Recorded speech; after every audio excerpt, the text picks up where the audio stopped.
കുടുംബശ്രീ ബാലസഭാംഗങ്ങളായ പ്രിയപ്പെട്ട കൂട്ടുകാരെ, ഉച്ചകോടിയിൽ പങ്കെടുക്കുന്ന സുഹൃത്തുക്കളെ, കുടുംബശ്രീയുടെ ആഭിമുഖ്യത്തിൽ ജനുവരി 18, 19 തീയതികളിൽ സംഘടിപ്പിക്കുന്ന കുട്ടികളുടെ അന്താരാഷ്ട്ര ശുചിത്വ ഉച്ചകോടിയിൽ പങ്കെടുക്കുന്ന എല്ലാവരെയും ഞാൻ സംസ്ഥാന സർക്കാരിന് വേണ്ടി ഹൃദ്യമായി അഭിവാദ്യം ചെയ്യുകയാണ്.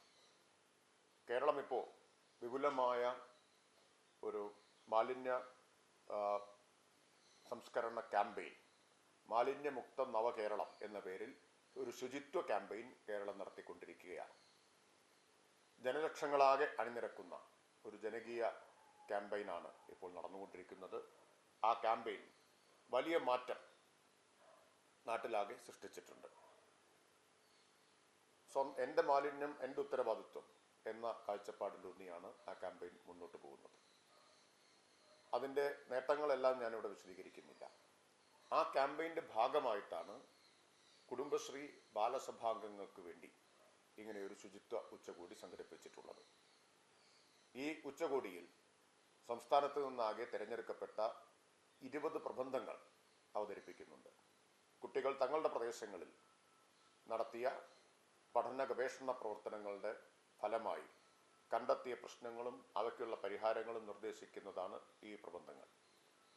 ആ പ്രബന്ധങ്ങൾ ശുചിത്വത്തിൻ്റെ കാര്യത്തിൽ, മാലിന്യ സംസ്കരണത്തിൻ്റെ കാര്യത്തിലൊക്കെ കുട്ടികൾക്ക് എന്തെല്ലാം ചെയ്യാൻ കഴിയും എന്ന് തെളിയിക്കുന്നതാണ്. പുതിയ ആശയങ്ങൾ, പുതിയ പരിഹാര നിർദ്ദേശങ്ങളും മുന്നോട്ട് വയ്ക്കുന്നതാണ്.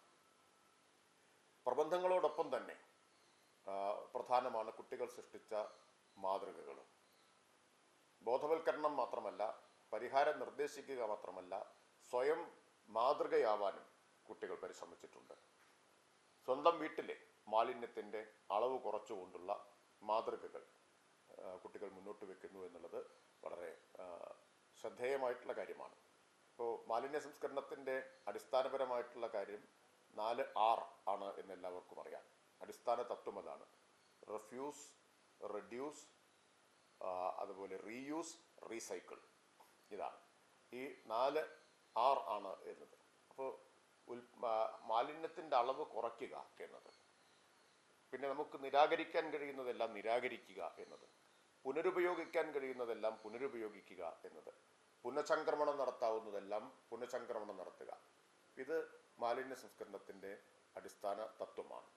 അപ്പോൾ അത്തരം മാതൃകകളും കുട്ടികൾ മുന്നോട്ട് വയ്ക്കുന്നു എന്നുള്ളത് സന്തോഷകരമാണ്. കേരളം ഒരുപാട് പുരോഗതി സാമൂഹിക മേഖലകളിലെല്ലാം കൈവരിച്ചിട്ടുണ്ട്. വിദ്യാഭ്യാസമാവട്ടെ, പൊതുജനാരോഗ്യമാവട്ടെ, എല്ലാ കാര്യങ്ങളിലും അവകാശബോധവും ഉള്ളവരാണ് മലയാളികൾ. പക്ഷേ മാലിന്യ സംസ്കരണത്തിൻ്റെ കാര്യത്തിൽ നാം ഇതുവരെ കൈവരിച്ച പുരോഗതി ഒട്ടും അഭിലഷണീയമായിട്ടുള്ളതല്ല, നമുക്ക് സംതൃപ്തിക്ക് വക നൽകുന്നതല്ല. അതുകൊണ്ടാണ് ഒരു പ്രത്യേക ക്യാമ്പയിൻ സംസ്ഥാന സർക്കാർ ഇപ്പോൾ നടപ്പാക്കിക്കൊണ്ടിരിക്കുന്നത്. March 30 international zero waste day ആകുമ്പോഴേക്കും കേരളത്തെ സമ്പൂർണ്ണ മാലിന്യമുക്തമാക്കുക. പൊതുവഴിയിലും പൊതുസ്ഥലങ്ങളിലും റോഡിലുമൊന്നും ആരും കയ്യിലുള്ള പാഴ്വസ്തുക്കൾ വലിച്ചെറിയാത്ത ഒരു സംസ്ഥാനമാക്കി കേരളത്തെ മാറ്റണം. ആ വലിച്ചെറിയുന്ന സംസ്കാരം അത് അങ്ങേയറ്റ അപരിഷ്കൃതമാണ്, അത് സംസ്കാര ശൂന്യതയാണ്. കാരണം ലോകത്തൊരു പരിഷ്കൃത സമൂഹവും തങ്ങളുടെ കൈവശമുള്ള ആവശ്യം കഴിഞ്ഞ പാഴ്വസ്തുക്കൾ കാണുന്നിടത്ത് വലിച്ചെറിയുന്നില്ല എന്ന് നാം മനസ്സിലാക്കണം. മറ്റെല്ലാത്തിലും മുന്നിലെത്തിയിട്ടുള്ള കേരളം ഈ ഒരു വികല സംസ്കാരത്തിൽ നിന്ന് മോചിപ്പിക്കപ്പെടേണ്ടതുണ്ട്. അതിനു കൂടി ഉതകുന്നതാവണം ഈ ക്യാമ്പയിൻ. അതിൽ നമുക്ക് ഏറ്റവും പ്രതീക്ഷയോടുകൂടി കാണാൻ കഴിയുന്നത് കുട്ടികളെയാണ്. കാരണം ചിലരിൽ, മുതിർന്നവരിൽ ഉറച്ചുപോയ ചില ശീലങ്ങളാണ്. ഉപയോഗിച്ചത് എവിടെയാണെന്ന് നോക്കാതെ കാണുന്നിടത്ത് വലിച്ചെറിയുക എന്നതൊക്കെ ഉറച്ചുപോയ ചില ശീലങ്ങളാണ്. എന്നാൽ കുട്ടികൾക്ക് ആ ശീലങ്ങളെ തിരുത്തിക്കാൻ കഴിയും. മുതിർന്നവരെ തിരുത്താൻ കഴിയുന്നവരായി ഇക്കാര്യത്തിൽ കുട്ടികൾക്ക് പ്രവർത്തിക്കാൻ കഴിയും. മുതിർന്നവരെ പഠിപ്പിക്കുന്നവരായിട്ട് മാറാൻ കുട്ടികൾക്ക് കഴിയണം. അപ്പോൾ ഈ സന്ദേശം, വലിച്ചെറിയരുത്, നമ്മുടെ കൈവശമുള്ള ആവശ്യം കഴിഞ്ഞ വസ്തുക്കൾ കാണുന്നിടത്ത് വലിച്ചെറിയരുത് എന്ന സന്ദേശം കേരളത്തിലെ എല്ലാ വീടുകളിലേക്കും എത്തിക്കാൻ, എല്ലാ മുതിർന്നവരിലേക്കും എത്തിക്കാൻ നമുക്ക് ആശ്രയിക്കാവുന്ന സന്ദേശവാഹകർ കുട്ടികളാണ്.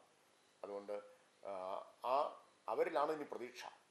ഈ പ്രബന്ധങ്ങളെല്ലാം ആ പ്രതീക്ഷ നൽകുന്നതാണ്. കുട്ടികൾ നടത്തിയ പഠനങ്ങളും ഗവേഷണങ്ങളും അവർ കണ്ടെത്തിയ പ്രശ്നങ്ങളുമെല്ലാം വരുംകാലത്തിൻ്റെ പ്രതീക്ഷ നൽകുന്നതാണ്, വരുംകാലത്തെക്കുറിച്ചുള്ള പ്രതീക്ഷ നൽകുന്നതാണ്. നമ്മുടെ കുട്ടികൾ കേവലം അക്കാദമികമായിട്ടുള്ള അറിവ് ആർജിക്കുക മാത്രമല്ല ചെയ്യേണ്ടത്, അതിനപ്പുറം സമൂഹത്തിലെ പ്രശ്നങ്ങളെ മനസ്സിലാക്കുകയും വിമർശന ബുദ്ധി ഉപയോഗിച്ചുകൊണ്ട് അവയെ വിശകലനം ചെയ്യുകയും അവയ്ക്കുള്ള പരിഹാരങ്ങൾ കണ്ടെത്താൻ കഴിയുകയും ഒക്കെ ചെയ്യുന്നവരായി അവരുടെ കഴിവുകളെ വികസിപ്പിക്കാനും ഈ അന്താരാഷ്ട്ര ശുചിത്വ ഉച്ചകോടി അതിൻ്റെ ഭാഗമായ പ്രവർത്തനങ്ങൾ സഹായിക്കുമെന്നാണ് ഞാൻ പ്രതീക്ഷിക്കുന്നത്. ഇപ്പോൾ ഒരു തലമുറയുടെ മാറ്റം ഉണ്ടാകുമ്പോഴാണ് കേരളത്തിൽ നമ്മൾ ആഗ്രഹിക്കുന്ന സമ്പൂർണ്ണമായിട്ടുള്ള മാറ്റം ശുചിത്വത്തിൻ്റെ കാര്യത്തിൽ ഉണ്ടാവുക. അതിന് വഴി തുറക്കുന്ന കുടുംബശ്രീയുടെ ബാലസഭാംഗങ്ങളുടെ പ്രവർത്തനങ്ങളെ ഞാൻ പ്രത്യേകമായിട്ട് അഭിനന്ദിക്കുന്നു. ഈ അന്താരാഷ്ട്ര ശുചിത്വ ഉച്ചകോടിയിൽ പങ്കെടുത്ത് പ്രബന്ധങ്ങൾ അവതരിപ്പിച്ചവരെയും ചർച്ചകളിൽ സജീവമായിട്ട് ഇടപെടുന്നവരെയും എല്ലാവരെയും ഒരിക്കൽ കൂടി ഹൃദ്യമായിട്ട് അഭിനന്ദിക്കുന്നു. ഇതിനെല്ലാ ആശംസകളും നേരുന്നു.